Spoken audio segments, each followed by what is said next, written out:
Alléluia. Amen. Alléluia.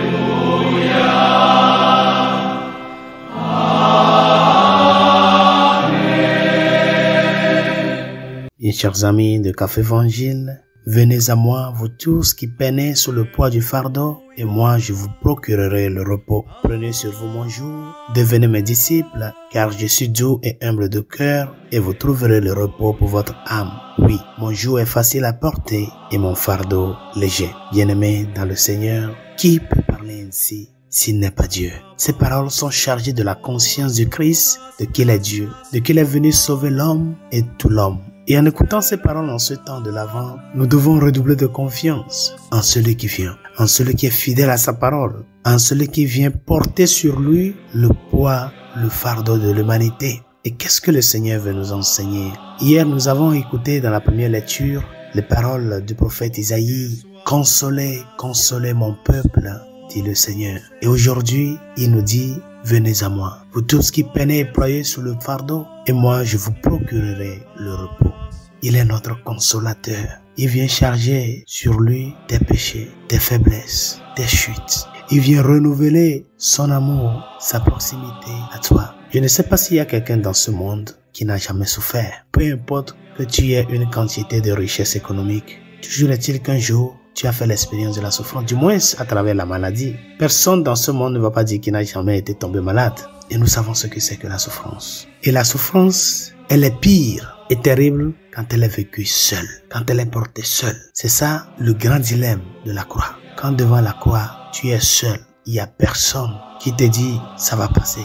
Relève-toi, prends courage. Si tu n'as personne qui te donne ce souffle-là de réconfort, tu es perdu. C'est pour cela, chers amis, le Dieu qui s'est fait homme, c'est le Dieu de la consolation. Des fois, devant la croix, nous pouvons nous amener même à juger Dieu. Pourquoi il a permis cela? Pourquoi s'il m'aime, il ne me fait pas retrouver du travail? Pourquoi s'il est vraiment mon père, il ne m'a pas aidé à trouver un bon mari, une meilleure épouse? Et puis, nous pouvons juger Dieu devant la croix. Mais je crois que la question que nous devons nous poser, c'est que pourquoi Dieu permet que cette situation m'arrive?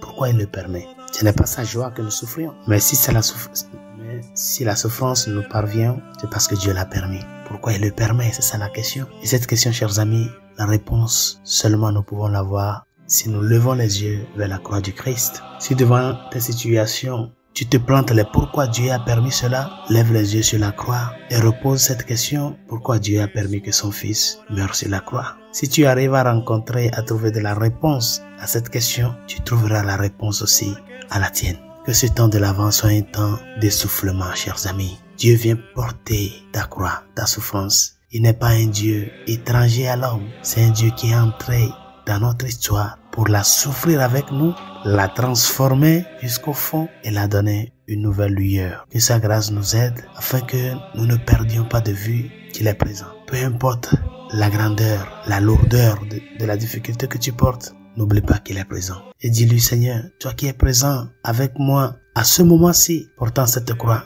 agis selon ta volonté. Et cette volonté de Dieu, c'est de nous procurer le repos.